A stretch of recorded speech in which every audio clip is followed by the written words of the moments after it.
here because the outside world rejects you. I've never seen you guys like this. You're supposed to be heroes. You're supposed to be the big green mean machine. What's the matter with you guys? You bunch of weenies? What? Hey, what's up everyone? Welcome to the Turtle Den. And today we're going to be counting down the top 10 different, bizarre, strange versions of the Ninja Turtles that maybe you've never heard about before. Oh yeah, that's what I'm talking about. For this list, we're taking a look at a variety of different turtles that go from absolute off-the-wall insanity, or even just specials or rare versions of the Ninja Turtles that you didn't know about. Let me know down below in the comments if you've ever seen any of these versions of the Turtles in the past, and which one stands out the most to you, for whatever reason. But let's waste no time and grab a slice of pizza and dive into the sewers, because today we're going to take a look at 10 bizarre versions of the Ninja Turtles you might have missed.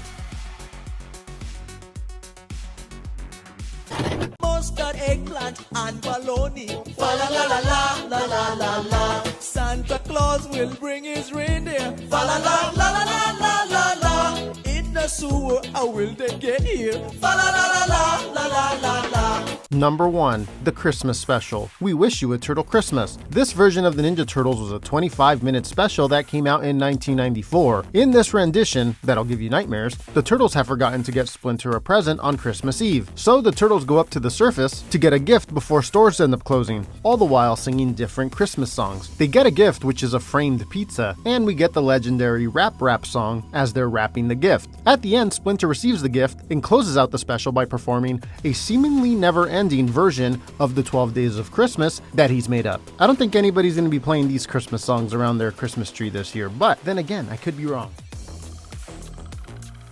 Turtles! よし行くぞこっちもミューテーションだタートルパワースーパーミューテーション Number 2. The Ninja Turtles anime. Yes, there was an anime, but it was only 2 episodes long. Honestly, I'm surprised there hasn't been a TMNT anime that's lasted longer at this point. I always felt like the Turtles would do good in that genre. Anyways, in 1996, the anime was made to promote the new TMNT Super Mutants and Metal Mutants toy line. The first episode, which debuted on VHS on May 21st of 1996, is based on the Super Mutants concept, while the second, which debuted in 1997, is based on the Metal Mutants toy line. Most of the cast from the Japanese version of the 1987 TV series appears in the anime. The character designs are also similar to the 1987 cartoon, but they do look a little different. I kind of like it. The first episode is titled The Great Crisis of the Super Turtles. The Saint appears. You see that the Turtles went to a shrine that was built by the Neutrinos. Chris Mew, a local spirit, bestows 4 Mutastones upon the Turtles. For 3 minutes, the Mutastones allows the Turtles to turn into Super Turtles, but Shredder, Bebop, and Rocksteady, on the other hand, were able to track down the Dark Mutastones. This allows them to transform into Devil Shredder and Super Mutants Bebop and Rocksteady. The Turtles end up defeating them by combining into Turtle Saint, a merged turtle. It's pretty much all 4 turtles fusing into one turtle. It's very interesting. The second episode is titled The Coming of the Guardian Beast. The Metal Turtles appear. The Turtles are given armor when they arrive into a village. The episode also includes a magical mirror that has the ability to manipulate whoever wields the 7 Mutastones into metal beasts. Eventually, the Turtles have to fend off the Shredder and his gang from stealing the mirror, and we get an all-out battle with everyone getting a Mutastone and transforming into their own animal. Now, the Turtles win after all this, but Shredder ends up getting away with 3 Mutastones and runs away to Dimension X. Unfortunately, there were no other episodes, although there were mangas that came out around this time that looked to be the same Turtles. Music is the way to reach people, to make a difference and do good for the world. People didn't even know we were real. Now they can see us and hear us. It's extremely hip. We've paid our dues.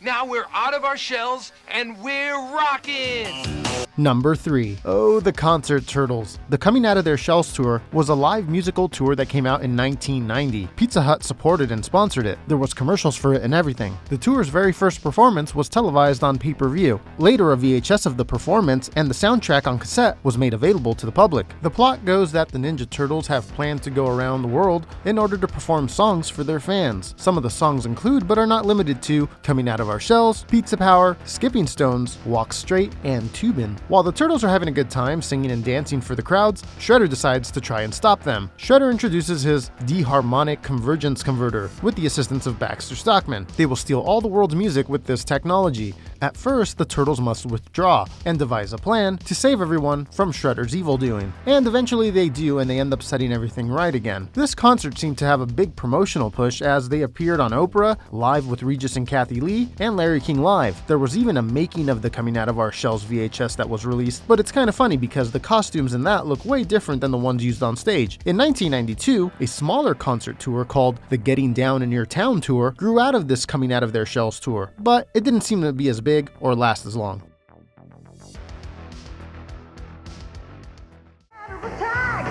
These turtle boys don't cut no slack. Teenage Mutant Ninja Turtles. Teenage Mutant Ninja Turtles. Teenage Mutant Ninja Turtles. Using a hand shell.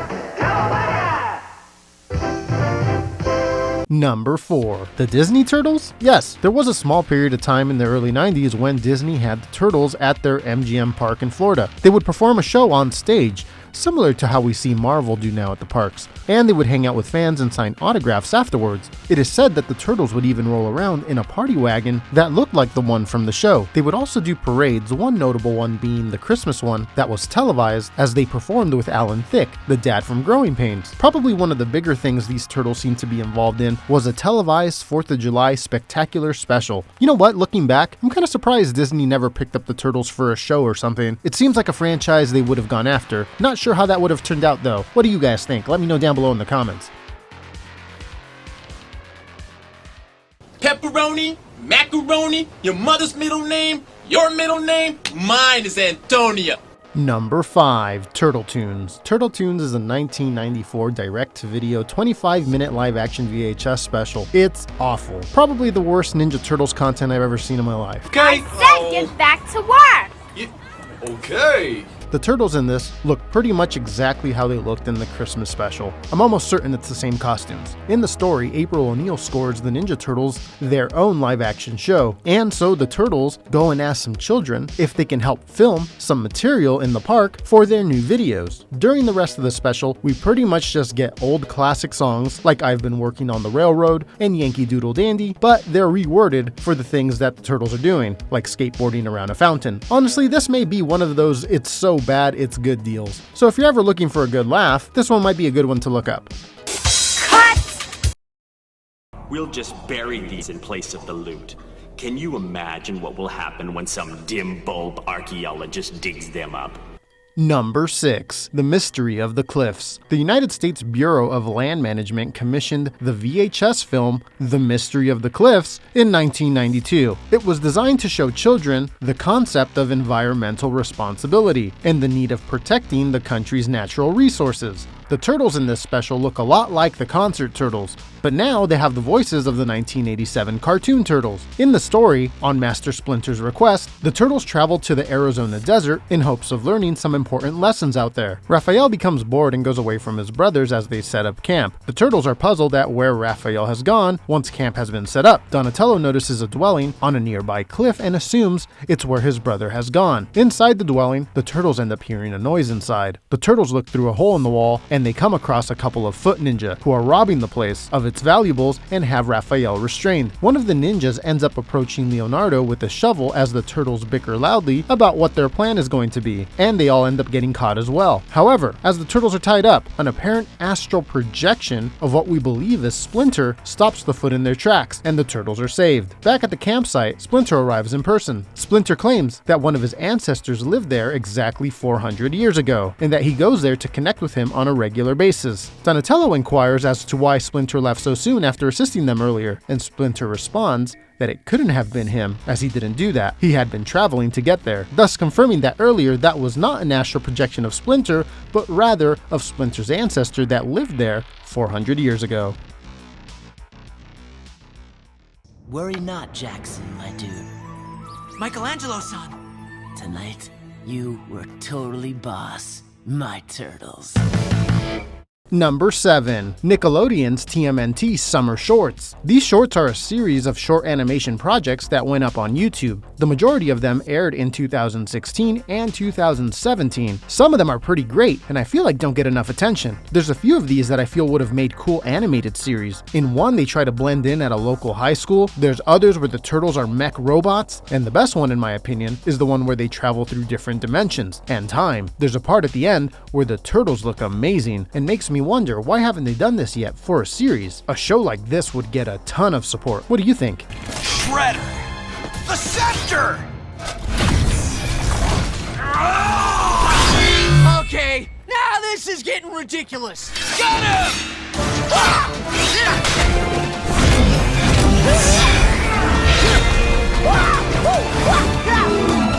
Cowabunga!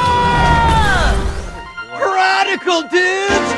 We just walked into the world's biggest video game! Number 8. Operation Blue Line. Operation Blue Line was a 1990 promotional video funded by the Regional Transportation District to inform children about alternate modes of transportation such as trains. It is a live-action film without the use of animatronics. Instead, the turtles were portrayed by actors dressed in costumes where the mouth and eyes didn't move. Similar to the Disney Turtles, but a bit different. The Turtles are voiced by the same actors that played them on the 1987 show, the same way they did with the Mystery of the Cliffs Turtles. The movie lasts about 11 minutes, and VHSs were handed out at local participating grocery stores. In the story, April learns that the villain, Gridlock, is keeping travelers from learning about the new railway service that connects downtown Los Angeles and Long Beach. Gridlock enjoys the congested highways and polluted air, and so he decides to sabotage initiatives to inform the public about the new RTD Metro Blue Line Railway. So April enlists the help of the Teenage Mutant Ninja Turtles to save the day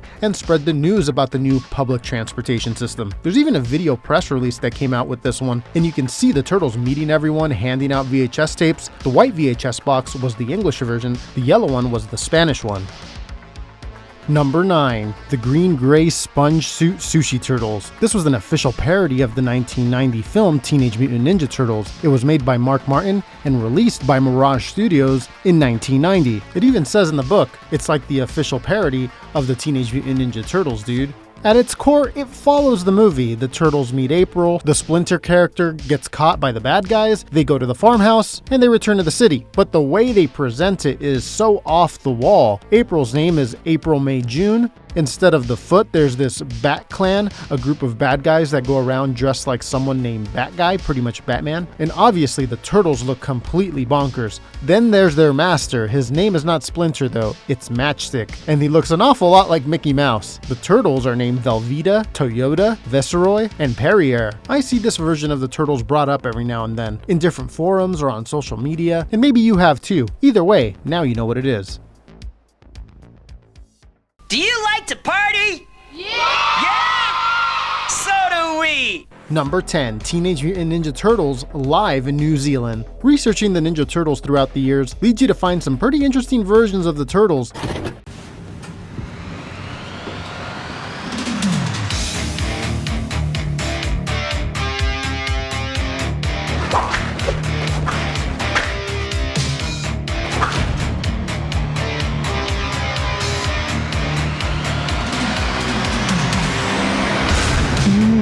Sauerländer Gurken, knackig im Biss. That you never knew existed. That's something we're gonna have to talk about someday. Anyways, this version that we're looking at now comes from way over in New Zealand. Only place I've ever seen it is on the Life as Neil YouTube channel. Apparently this was televised over there in New Zealand on Channel 3 EBS and hosted by a character named Russell Rooster. It is said that there was a limited number of VHS tapes that were released. It would be interesting to find out what the cover looked like for that VHS and what kind of art they did on it. Now for a lot of the time, the Turtles just danced to songs from the original 1990 Turtles movie. But we do get a look at some other characters as well. Splinter, who comes out wearing a hooded cloak while a martial arts performance happens behind them, and we get a look at some bad guys as well. Bebop, Rocksteady, and the Shredder. There's really no story though. Everyone is just performing martial arts moves and poses while music of the 1990 film plays. It's pretty much the whole soundtrack. Anyways, thought you guys would get a kick out of this one if you'd never seen it before, but that about does it for the 10 bizarre, unusual, or just plain different versions of the Turtles I thought you may want want to know about. Thanks everyone for watching. Make sure to check out one of these videos here on the end, and I'll see you in a little bit with another video. Take care.